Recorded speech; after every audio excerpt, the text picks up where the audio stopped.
Monday Nitro opens up with a shot of Bret the Hitman Hart.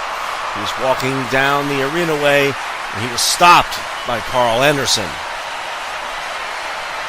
Hey, Bret, before you go into the arena and start kicking ass like you know you're going to, by the way, thank you for joining the Bullet Club, but the boss would like to have a word with you.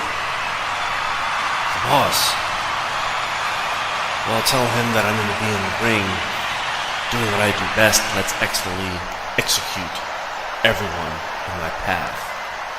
No, he's here is what I'm saying. The boss is here. He'd like to have a word with you.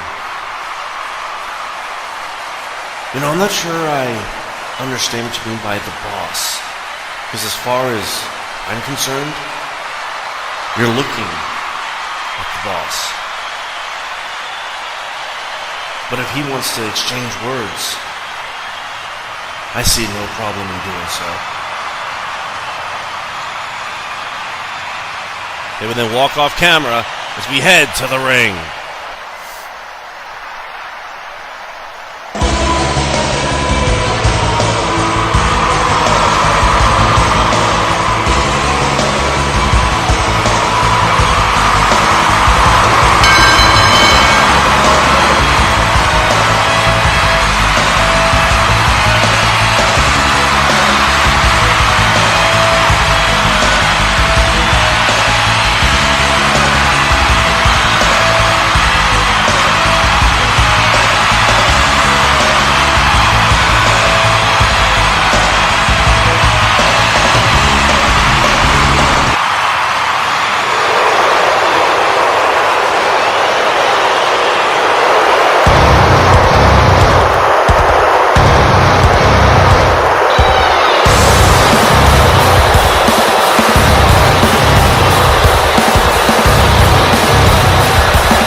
The opening contest would see Kevin Owens go one-on-one with Hayabusa. It was an interpromotional bout, and Busa was looking for a little bit of revenge.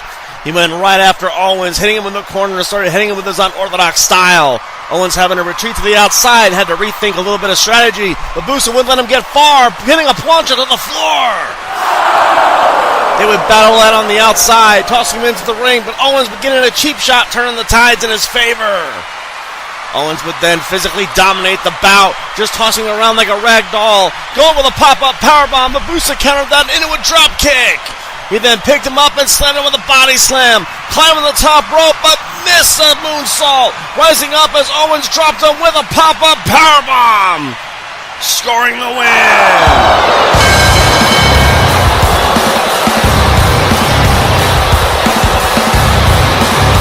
Just looked down at him and shook his head, rolling out of the ring and would yell at some of the fans, starting to make his way up the ramp as he was stopped by Kevin Kelly. Kevin Owens, congratulations on your victory here in the promotional bouts, representing the National Wrestling Alliance proud. There is a big event coming up pretty soon.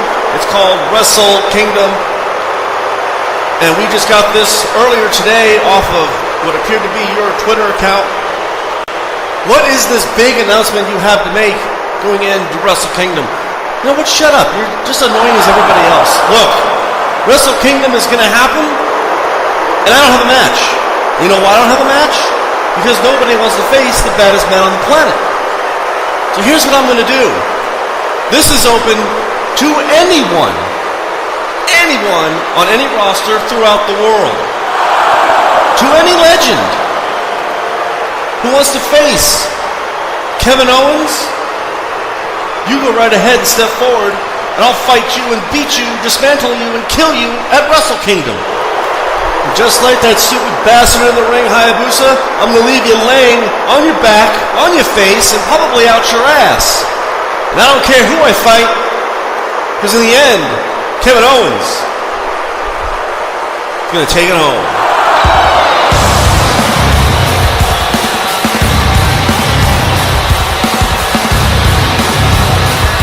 Welcome to Monday Nitro, folks. I am Todd Grisham, and this will be my last Monday Nitro appearance as the draft has taken place, but it's been seven great years, and I have someone very special in mind to take over my broadcast position, and that will happen next week. But the draft did take place, and while some people left, we did gain a lot of respective talent. And folks, tonight, Monday Nitro, as we saw earlier tonight, Bret Hart and Carl Anderson talking about the boss. We have no idea exactly what that is about. Hopefully we will get some kind of information leading to that. Tonight, folks, we have one main event indeed that is going to be for the ages, as Finn Balor will be putting his World Heavyweight Championship on the line against Giant Bernard from the Bullet Club. And we know that the Bullet Club are in action tonight as they will be defending their tag team championships against the Revengers. And also tonight, folks, we have one more inter-promotional match, and that will be John Morrison going up against Shinsuke Nakamura. It's going to be one hell of a show indeed. Let's take you back to the ring. Bullet Club.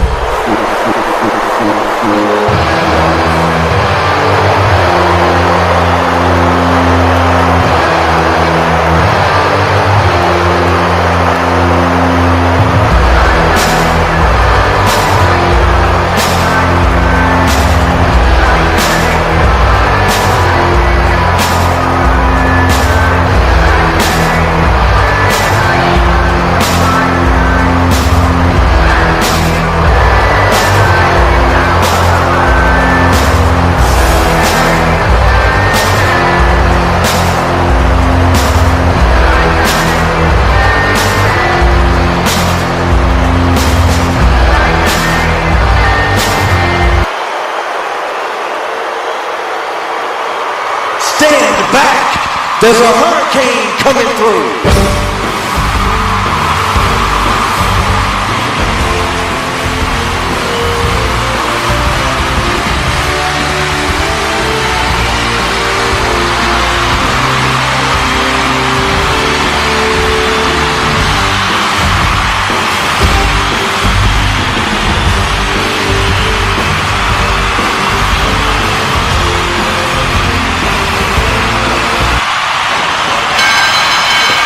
And it was the Bullet Club, half of the Bullet Club at least, as Doc Gallows and Kenny Omega went one-on-one with the Revengers. This was surprisingly more of a high-flying tandem tag team match than ever.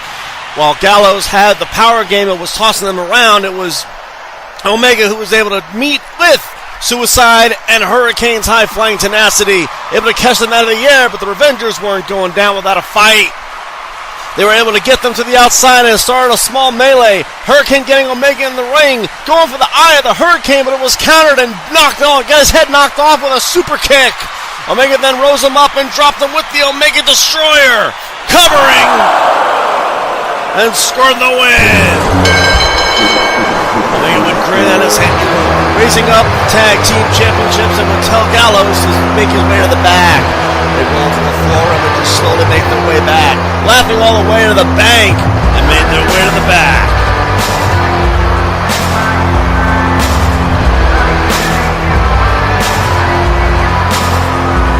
Ladies and gentlemen, I am Kevin Kelly, and I am standing right beside Nitro's general manager, James J.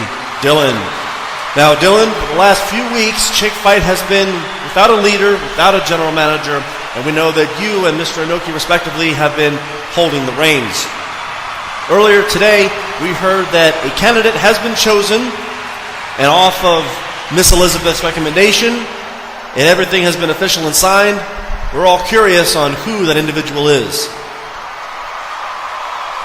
Well, Kevin, I'd like to say that running all the shows has been quite astringent, and everything has been running as smoothly as possible. Now, while Chick Fight has had no leader for quite some time, off of Miss Elizabeth's recommendation, I took it to the board. They approved of it. I even gave it to Inoki. He approved of it. I looked at it, and I approved of it.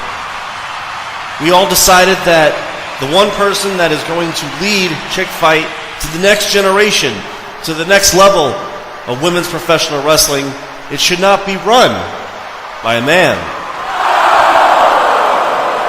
It should also not be run by a wrestling personality. And what I mean by wrestling personality is someone who knows the business but has never been in the business. So all the rumors around saying that it just may have been Dixie Carter is not true. And while we respect Dixie Carter's application, the board has decided against it.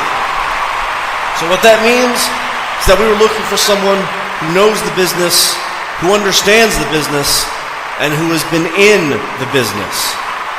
And we have looked at all the candidates very seriously, and we took everything into account. So therefore, ladies and gentlemen, I present to you the newest general manager of Chick Fight, former women's champion, Sister Sherry. Thank you, JJ. And yes, Sensational One is now running Chick Fight. Now, does this mean I am inactive in in-ring competition? Well, obviously, yes. Yes, it does. And as much as I would love to manage my boys, Booker T and Stevie Ray, the time has come for greener pastures. Now, this doesn't mean that I won't be active in professional wrestling. Oh, no, no, no. You see, the Sensational One has an amazing idea. We need to take Chick Fight and expand it far past what Miss Elizabeth had seen. And while she may have done a pretty good job, I'm going to do a much greater job. And I have one huge idea that is going to blow everything out of the water. In case you haven't noticed, Monday Nitro has been running inter-promotional matches lately. And every week we have one Chick Fight exclusive.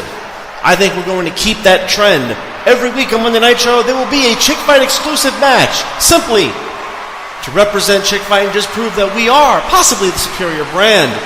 But there's this one show that happens every single year called Wrestle Kingdom.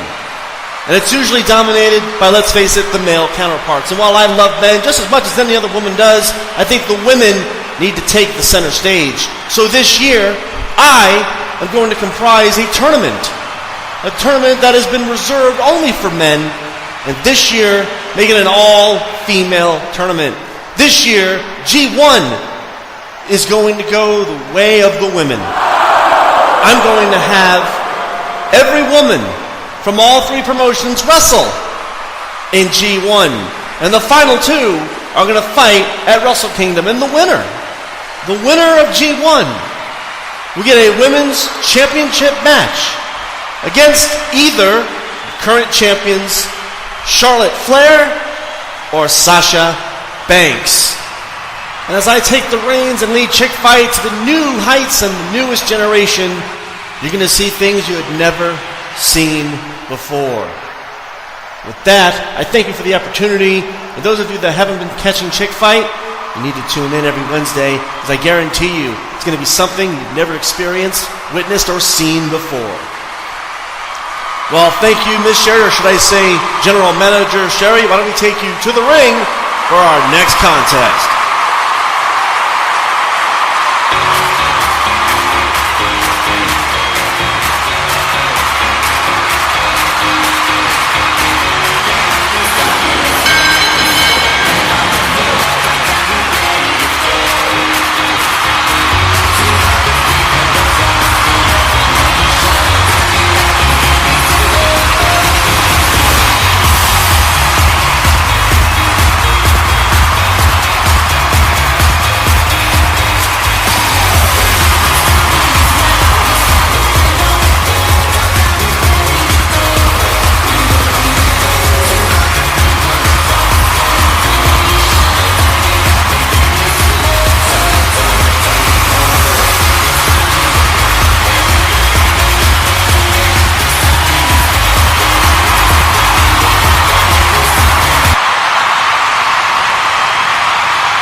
It was indeed a chick fight exclusive bout, as it was Bayley going one-on-one with newly signed and acquired Paige.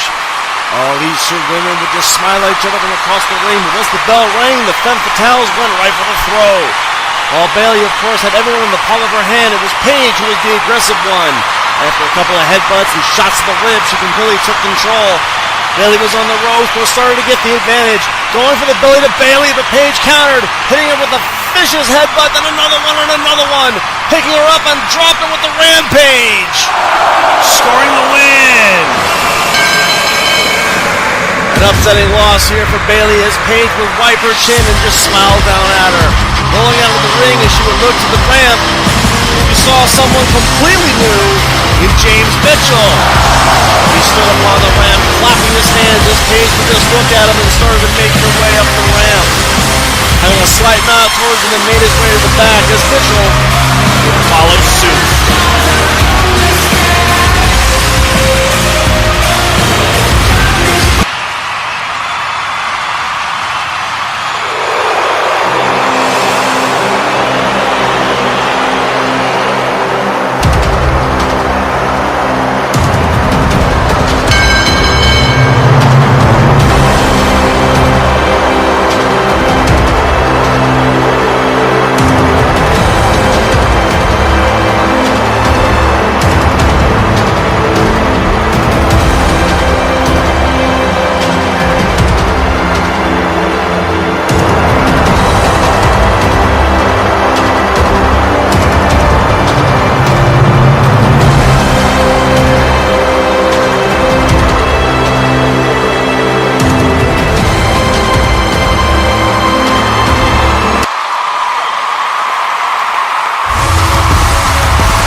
Dallas, who just recently got his head placed back on his shoulders from Nakamura last week, is going one-on-one with the newcomer, Apollo Crews.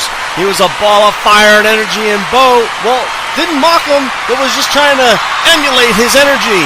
He reached his hand out, but Crews was not that dumb, said he wasn't going to shake his hand. Bo took offense to that and charged at him and got dropped with a power slam. Bo would rise, getting hit with a drop kick, another drop kick, and then a back body drop. Bouncing off the rope and got his head blasted off with one hell of a clothesline. Crews would then watch him, picking him up and dropped him with the tilt-a-whirl spinning sit-out powerbomb, scoring the win. Crews made a name for himself here tonight, rising up and would beat his chest, yelling at the crowd to get on their feet as Bo just held his head in vain. Crews would then roll to the outside, high-fiving everyone, and made his way to the back, making his debut mean something.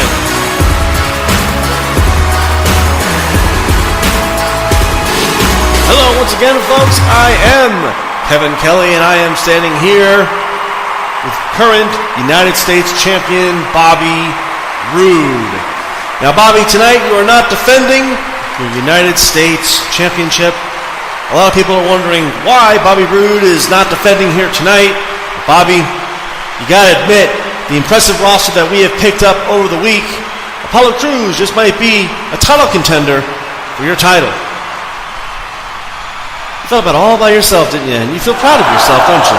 Look, new talent or not, Bobby Roode is not defending his United States championship here in this little hick town of God knows where the hell we are.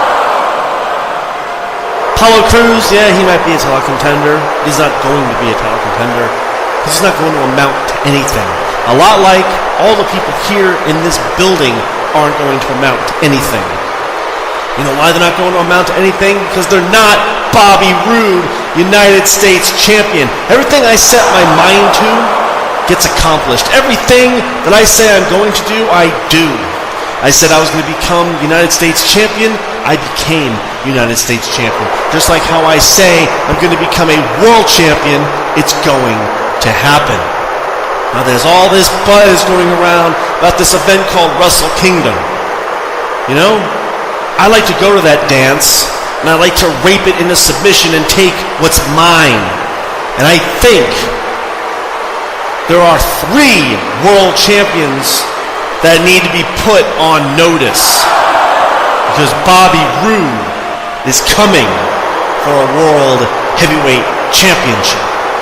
And as much as I love representing the United States of America, being the United States champion, as economical as that is, I've got money coming out my ass. I've got mansions, I've got cars, I've got things that these people can even dream to afford.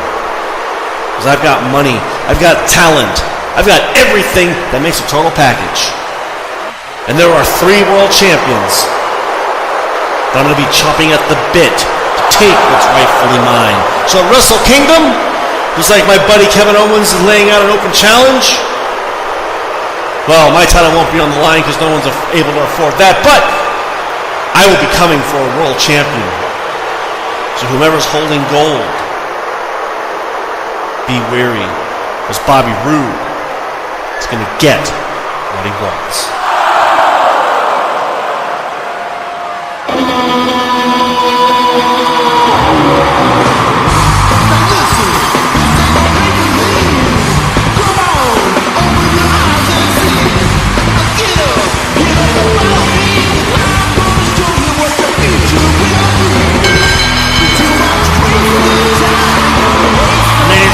Contest number 4 fall is our 7-minute evening and an inter-promotional contest.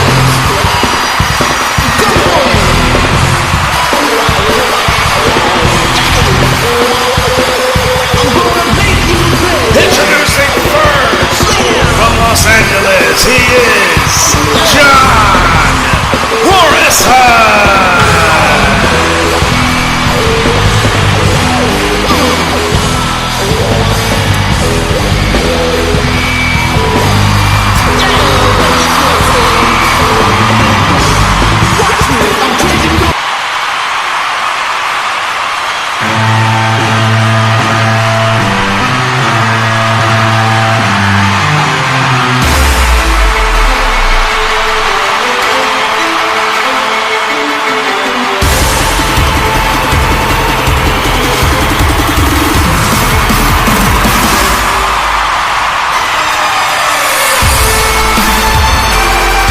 His opponent from Japan, he is Hitsuki Nakamura.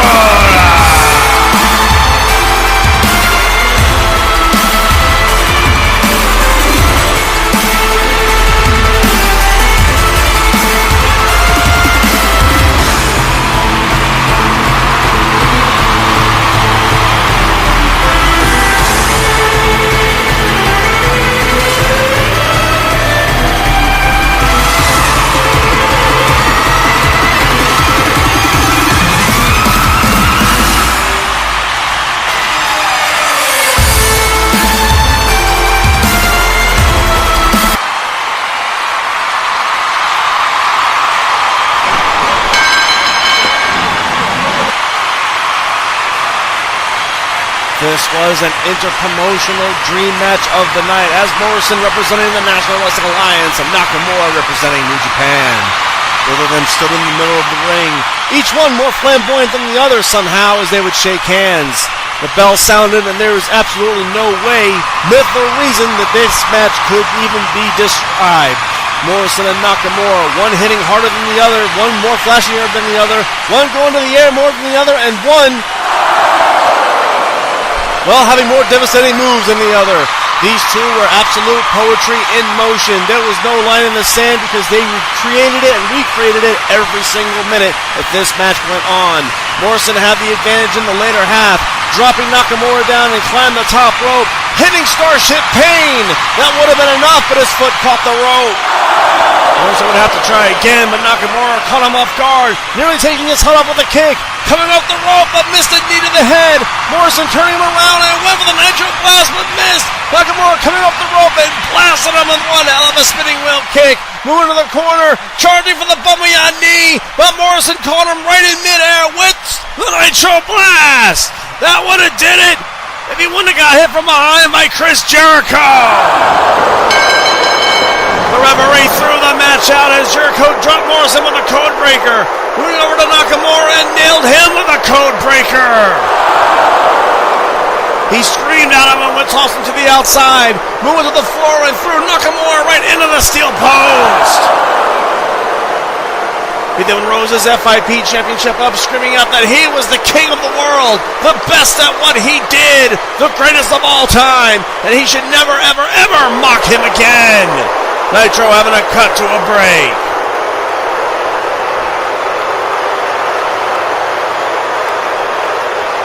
Came back from break as Kevin Kelly was trying to get an interview with Jericho, who actually got mad and snapped at him. What do you want, asshat? I have got places to go. What do you want? Jericho, we're just trying to figure out why did you ruin such a great, beautiful, perfect match between John Morrison and Shinsuke Nakamura. You want to know why I ruined that match? Because Nakamura, for the last week, everywhere I go, has been asking and begging and almost pleading like a little girl about having a title shot for my FIP championship. I go to house shows, he's there. I go to autograph signings, he's there. I come to the arena, he's there. Nakamura is a stalker, and he needs to be put away.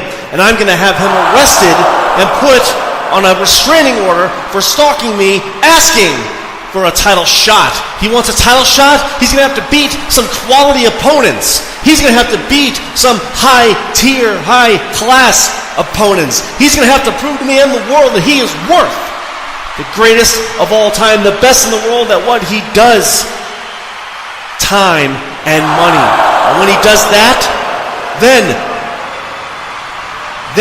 he will earn a shot at the FIP championship. Not get, but earn.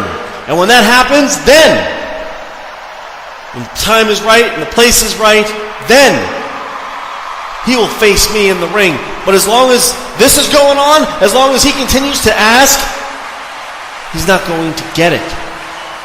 As far as I'm concerned, Shinsuke Nakamura can go straight to hell.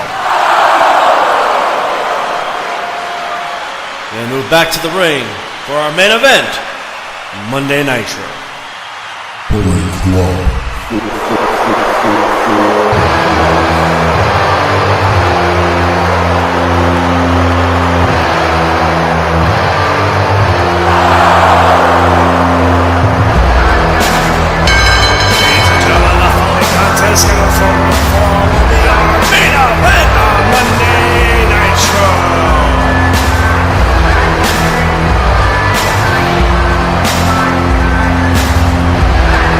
Introducing first,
his jacket. Bernard just standing in the corner, stretching his arms as the bell would ring. He couldn't really give the speed advantage to either one of them, as both of them were equally quick. Balor having that high-flying game with the oversized power and strength was just a little bit too much for him, as Balor was thrown not only over the ropes to the floor, but several times off the canvas as well. Balor had to dig deep here trying to find an opening. Every chance he was able to catch Bernard with a kick to the head or a kick to the ribs, Bernard was able to drop him down with a clubbing blow, a massive suplex, a massive body slam, and a big splash to boot. Bernard would toss him to the ropes, going for a Samoan drop, but Balor was able to skip free, actually countering that into a switchblade. Climbing the top rope, but Bernard was a little bit too quick, grabbing him and just threw him to the floor. Balor had hit the railing rather hard, coughing a little bit as Bernard grabbed him and tossed him right into the steel post. Picking him up and then rammed him rib first into the post, again and again, tossing him into the ring, going for the bicycle kick, but Balor ducked and caught him offhand with a Pele kick. That stunned him as he came off the rope, hitting him with a running knee to the cross to the head, coming off the top rope and got him with a flying clothesline. It still didn't knock the big man down, as Balor would then drop kick the knee and then quickly spiked him with a DDT. He moved over to the buckle, climbing up top, leaving for the coup de grace. But Bernard moved out of the way, charging at him with the bicycle kick, but missed. Balor coming off the rope and blasting him with one hell of a drop kick right across the head. Coming off the rope again and nailed him with a leg lariat. Another leg lariat, and then the Pele kick. Going for the Bloody Sunday. But he was just too big. Bernard picking him up and just threw him across the ring, charging at full speed, but smashed into the turnbuckle, bouncing off and then got nailed with a silver bullet. Bernard was on Dream Street as Balor came off the rope and hit him with a second one, covering.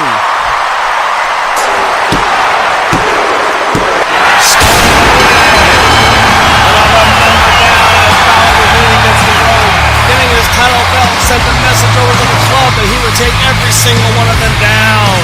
Placing the belt over his shoulder and looked over to the ramp, seeing Fred just standing there with his arms crossed, watching him and pointing a gun at him, saying he was going to be next. As Nitro would fade to black.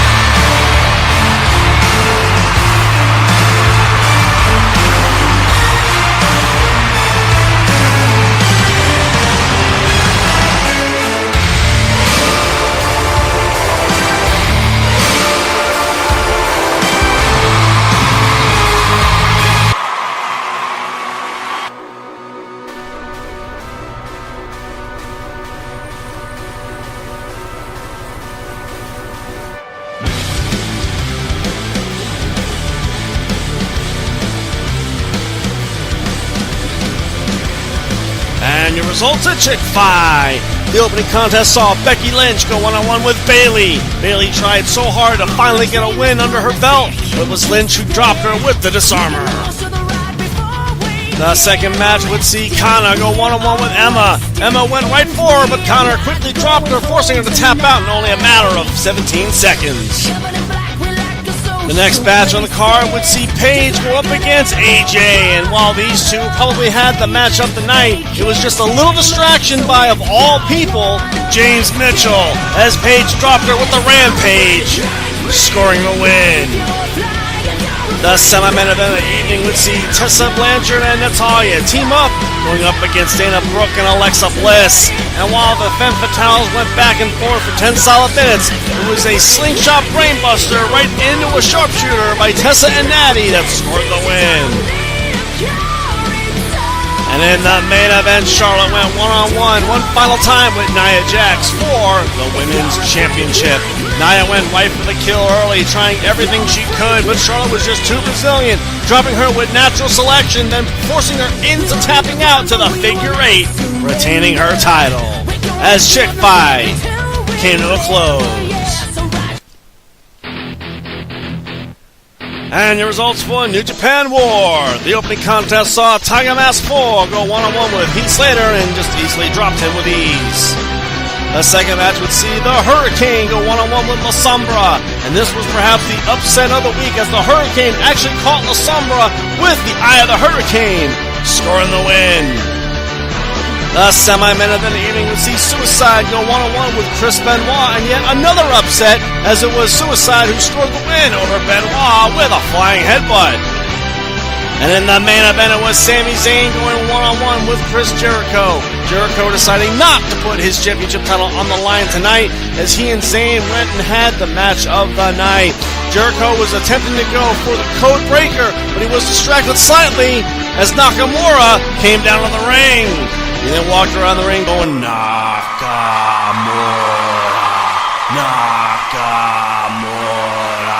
Absolutely distracting Jericho as Zayn caught him with the haluva kick and scored the win. This obviously got Jericho rather infuriated as he dared Nakamura into the ring. Nakamura sliding inside, but Jericho quickly rolled out, saying it was going to be more than that before he got a title shot. As War came to a close.